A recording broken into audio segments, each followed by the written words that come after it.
por dentro das realidades brutais da gripe espanhola que matou 100 milhões de pessoas. Fala galera, sejam muito bem-vindos ao nosso canal Evidência Histórica. Hoje trouxemos mais um vídeo fascinante, onde você se surpreenderá com a realidade dos fatos da gripe espanhola. Tenho certeza que você vai ficar chocado com o que aconteceu durante toda a pandemia mais brutal da história. Mas antes de fazermos esta viagem fascinante na história, se inscreva e clica no sininho para você não perder nenhum vídeo intrigante e curioso que postamos todas as semanas. De todos os horrores da Primeira Guerra Mundial, não foram as bombas, balas ou mesmo o gás mostarda que acabaram como o maior assassino. Na verdade, o ato de mover tantas pessoas ao redor do mundo acabou sendo o fruto mais mortal da guerra. O último ano da guerra, 1918, viu a pandemia mais mortal que o mundo já conheceu, com todos aqueles milhões de soldados sendo enviados ao redor do mundo. A pandemia se espalhou como um incêndio. Era a pandemia da gripe espanhola. Em termos de números absolutos de mortos, a gripe espanhola vence a peste negra como o rei das epidemias históricas. As estatísticas da gripe espanhola são simplesmente brutais, e a doença atingiu todos os cantos do mundo. Os sobreviventes contam cenas de partir o coração, de miséria e quarentena. Hoje, a gripe é classificada como uma das piores doenças da história. Um lembrete de como a gripe pode realmente ser mortal. A pandemia matou 5% da população mundial. Estima-se que tenha matado entre 50 a 100 milhões de pessoas em todo o mundo, apenas entre 1918 e 1919. Só para você ter uma ideia, em proporções, em 4 anos da Primeira Guerra Mundial, mataram apenas 17 milhões de pessoas no total. Só nos Estados Unidos, mais de meio milhão de pessoas foram mortas pela gripe, 5 vezes mais americanos do que morreram na guerra. A gripe infectou, mas não necessariamente matou. Ainda mais, acredita-se que cerca de 1/3 da população mundial tenha sido infectada por alguma forma da gripe espanhola. Isso significa que 500 milhões de pessoas, em uma época em que havia apenas cerca de 1,5 bilhão de pessoas em todo o planeta. A doença direcionada a jovens adultos. As vítimas normais da gripe são normalmente bebês e muito idosos. Quando uma pessoa de 50 anos morre de gripe é algo incomum, e um jovem esportista de 25 anos pode pensar na gripe como 1 ou 2 semanas horríveis na cama, mas o termo risco de vida jamais viria à mente. A gripe espanhola virou tudo isso de cabeça para baixo. Caras jovens e saudáveis chegavam em casa do trabalho um dia se sentindo um pouco lentos e na manhã seguinte eram carregados em um saco para cadáveres. Isso certamente assustou muitas pessoas. Ao contrário dos vírus normais da gripe, a gripe espanhola parece ter como alvo aqueles entre 20 e 35 anos. A razão para isso é que as pessoas nascidas depois de 1889 não foram expostas a nada semelhante à cepa do vírus de 1918. Os nascidos antes dessa data tiveram alguma exposição e uma cepa de gripe semelhante. Portanto, eles tinham alguma imunidade. Essa descoberta só aconteceu em 2014. Então as pessoas na época ficaram imaginando por que jovens na porta ao lado simplesmente caíam mortos, enquanto a tiazinha ainda estava forte.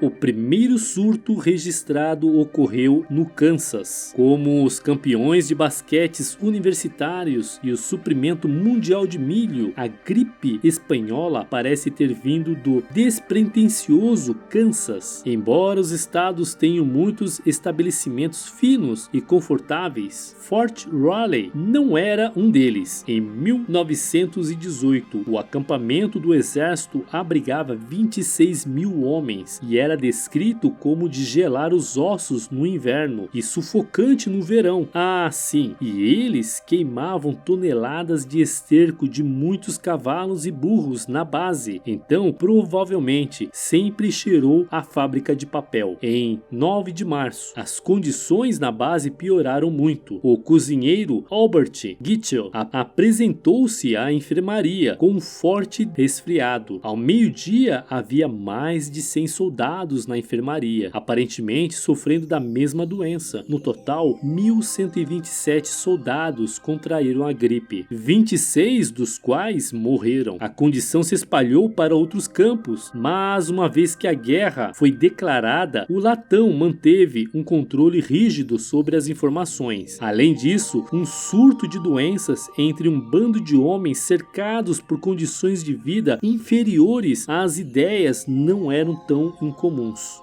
A gripe viajou para a Europa com soldados americanos. Em março de 1918, 84 mil soldados americanos foram enviados para a Europa. Em abril, outros 118 mil cruzaram a lagoa. Junto com eles, os soldados trouxeram uma chance de vitória para os potenciais aliados. Isso e também o vírus mortal da gripe. Imagine que você tenha vivido em uma trincheira lamacenta nos últimos 3 anos, esquivando-se de balas da artilharia e perseguindo o inimigo. De alguma forma você ainda está vivo. Finalmente, alguns reforços sérios estão chegando e a coisa está melhorando. Então, do nada, você pega a pior gripe que poderia imaginar. Antes que você perceba, você está deitado em uma cama do exército, apertado ao lado de um bando de outras vítimas da gripe, morrendo em estado de delírio total por causa de sua febre alta.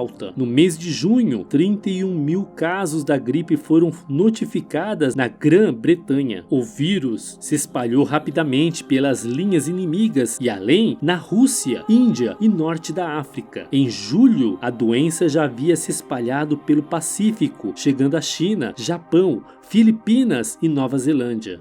A Espanha foi o primeiro país a anunciar a epidemia. Embora a Espanha não tenha sido o primeiro lugar a ser atingido pela doença, foi o primeiro país a denunciá-la abertamente. Isso porque foi o primeiro país que não esteve ativamente envolvido na Primeira Guerra Mundial a experimentar a taxa de mortalidade incrivelmente alta da gripe, onde outros países, incluindo os Estados Unidos, censuraram as notícias por medo de prejudicar o moral público. A Espanha relatou o surto livremente, que é como a infame gripe ganhou o nome de gripe espanhola. Mesmo as aldeias remotas não eram imunes à doença. Não foram apenas os grandes centros populacionais que sofreram os surtos da gripe espanhola. Até as aldeias Inuit, no Alasca, sofreram surtos da doença. Em alguns casos, aldeias inteiras foram completamente exterminadas pela doença. Em outros casos, todos os adultos foram mortos, deixando apenas os órfãos para se defenderem sozinhos. Uma dessas filas infectadas foi a pequena cidade de Inuit de Breven Mission, no Alasca. A doença ceifou a vida de 90% da população Inuit da cidade. Foi tão devastador que o governo do território do Alasca teve que pagar aos mineiros de ouro para subir e enterrar os corpos. Quando os mineiros chegaram, eles jogaram os corpos em um buraco de 2 metros de profundidade e o cobriram com permafrost. A segunda onda da gripe foi muito mais mortal do que a primeira. No final do verão, a primeira onda de gripe estava começando a diminuir. Pessoas que não foram marcadas pela doença, sem dúvida, se sentiam muito bem consigo mesmas, por terem se esquivado daquela bala. Então, veio a segunda onda da pandemia. Tudo começou em uma instalação naval em Boston, em setembro de 1918, e quase destruiu a todos. Na mesma época, a gripe atingiu as cidades portuárias de Brest, na França, Freetown e em Serra Leoa. Foi nesse ponto que a situação escalou de uma pandemia padrão para uma crise de proporções apocalípticas. No mês de outubro, 195 mil americanos morreram de gripe. A taxa de mortalidade durante a segunda onda foi 5 vezes maior do que a da primeira. Os sortudos, entre aspas, que escaparam da primeira onda eram muito mais propensos a pegar a segunda onda e subsequentemente morrer por causa dela. Com taxas de contágios e mortalidades tão altas, as coisas rapidamente saíram do controle. Sintomas incluindo azulamento e sangramento interno. Pegar a gripe espanhola não foi divertido. Os sintomas iniciais foram semelhantes ao da gripe normal: fadiga, febre e dor de cabeça. Porém, ficavam mais graves quando a tosse e os espirros começaram. As coisas começaram a ficar realmente feias. As pessoas tossiam com tanta força que os seus músculos abdominais se rompiam. A gripe era tão virulenta que causavam hemorragia interna ao redor dos pulmões. As pessoas sangravam pela boca, nariz e às vezes pelos ouvidos. A pele das pessoas ficava realmente azul, ao ponto de ser difícil identificar a inicial cor da pele. Com todos aqueles danos aos pulmões, a pneumonia se instalou muito rapidamente. As pessoas geralmente morriam dentro de 1 ou 2 dias após o desenvolvimento dos primeiros sintomas. Às vezes, poucas horas depois de descobrir que estavam doentes. Eles não podiam enterrar os corpos rápido o suficiente. O pior dia do mundo é o melhor dia do agente funerário, mas a próspera indústria de caixões simplesmente não conseguiam acompanhar a impressionante taxa de mortalidade causada pela gripe espanhola. Estamos falando de dezenas de milhares de pessoas morrendo em questão de 1 mês ou 2, e em quase todas as grandes cidades do mundo. Para evitar que os corpos infecciosos que apodreciam lentamente nos corredores do necrotério causassem infecções secundárias, muitos lugares foram restaurados para cavar valas comuns. Em 2015, uma vala comum foi redescoberta na Pensilvânia, localizados a cerca de 160 quilômetros a noroeste da Filadélfia. Os corpos foram descobertos depois que uma forte chuva levou a camada superior do solo, perto de um aterro de rodovia. Não havia caixões, apenas ossos humanos protegendo-se do solo. A guerra criou uma escassez de médicos. Muitos dos médicos treinados na época da gripe espanhola já haviam se aliado aos militares para ajudar no esforço de guerra. Mesmo antes de os Estados Unidos entrarem na guerra, muitos médicos e enfermeiras se ofereceram para servir os hospitais de campanha por meio da Cruz Vermelha. Então, quando a gripe apareceu, muitos desses recursos médicos estavam presos nas trincheiras da Europa. Como resultado, muitos dos que cuidavam dos doentes em casa eram voluntários. Eles tinham vários graus de experiências em medicina, desde médicos aposentados que voltaram ao serviço até estudantes de medicina que ainda estavam em treinamento. Em alguns casos, mulheres cuja única experiência médica era cuidar de seus familiares acabaram cuidando de comunidades inteiras. Esses voluntários arriscaram e às vezes deram suas vidas cuidando de doentes infecciosos. Em muitos casos, seu cuidado era a diferença entre a vida e a morte para as vítimas da gripe. Nos Estados Unidos, a Filadélfia teve o maior índice de doenças e mortes. Filadélfia realmente acertou em cheio. As autoridades municipais sabiam sobre o surto da segunda onda da gripe em Boston. Eles haviam até emitido um boletim sobre os perigos da gripe espanhola no início de julho, mas ainda achavam que não era grande coisa no final de setembro de 1918. Eles nem mesmo o listaram como uma doença relatável. A tragédia estava prestes a ficar real. No final de setembro, o público estava recebendo sinais confusos sobre o problema da gripe. Foram feitas garantias de que a doença foi contida para militares. O Dr. Paul Levis, diretor do Phillips Institute of Philadelphia, anunciou que eles identificaram a causa da gripe, incorretamente, é claro. Então, em 28 de setembro, a cidade deu um desfile massivo de todas as coisas, onde 200 mil pessoas se reuniram para apoiar o esforço de guerra. Em poucos dias, centenas de novos casos de gripe estavam sendo relatados. A cidade foi forçada a admitir que tinha um problema. Igrejas, escolas e teatros foram fechados. Infelizmente, cerca de 75% dos médicos da cidade não estavam disponíveis devido à guerra. Os hospitais rapidamente ficaram superlotados, exigindo que as igrejas e os arsenais do estado funcionassem como abrigos para os enfermos. Os cadáveres começaram a se acumular, constituindo um verdadeiro problema de saúde pública. A cidade apelou ao governo federal para enviar embalsamadores e indivíduos foram recrutados para cavar sepulturas por $15 cada. Quando a epidemia diminuiu, no início de novembro, quase 13 mil pessoas estavam mortas. Cuspir e tossir em público foram proibidos. Em algumas cidades, escolas, igrejas e outros locais públicos foram fechados, e medidas adicionais de quarentena também foram postas em prática. A comunidade médica sabia o suficiente para perceber que reuniões públicas e fluidos corporais contribuíram para a propagação da doença. Campanhas agressivas de informação ao público foram disseminadas semelhantes às campanhas de lavagem das mãos e cubra a tosse, entre aspas, em circulação hoje. Talvez a mais hilária das medidas da saúde pública, porém tenha sido uma portaria adotada em vários locais que proibiam a cusparada. Em Newcastle, Pensilvânia, cuspir em público resultava em uma multa de $1 e possível pena de prisão. Com toda a justiça, porém, cuspir não é apenas a falta de educação, aparentemente. Realmente mata pessoas.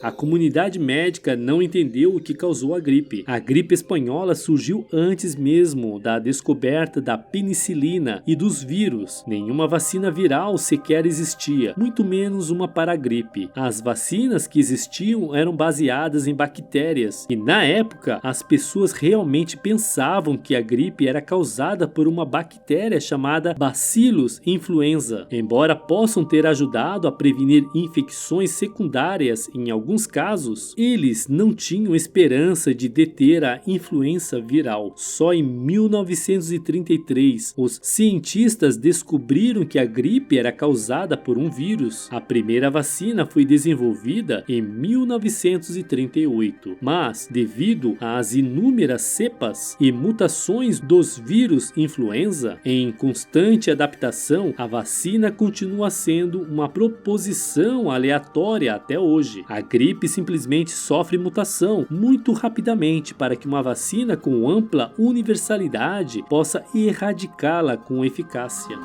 É literalmente a mãe de todas as pandemias modernas. Quase todas as cepas modernas do vírus influenza A descendem de alguma forma de gripe espanhola. A cepa de 1918 era da variedade H1N1, com seus descendentes genéticos ainda vivos e infecciosos até hoje. Praticamente qualquer gripe que você pegue é uma versão mutante do vírus H1N1 de 1918. O surto de 1918, entretanto, foi muito mais infeccioso e virulento do que qualquer outra cepa de H1N1 até o momento. Parte disso foi atribuído à falta de imunidade à cepa na população humana da época. A gripe espanhola ensinou à época uma lição muito importante que ainda hoje se aplica, ou seja, em qualquer ponto, a gripe está praticamente apenas uma ou duas mutações de uma enorme praga da morte que os humanos são incapazes de impedir.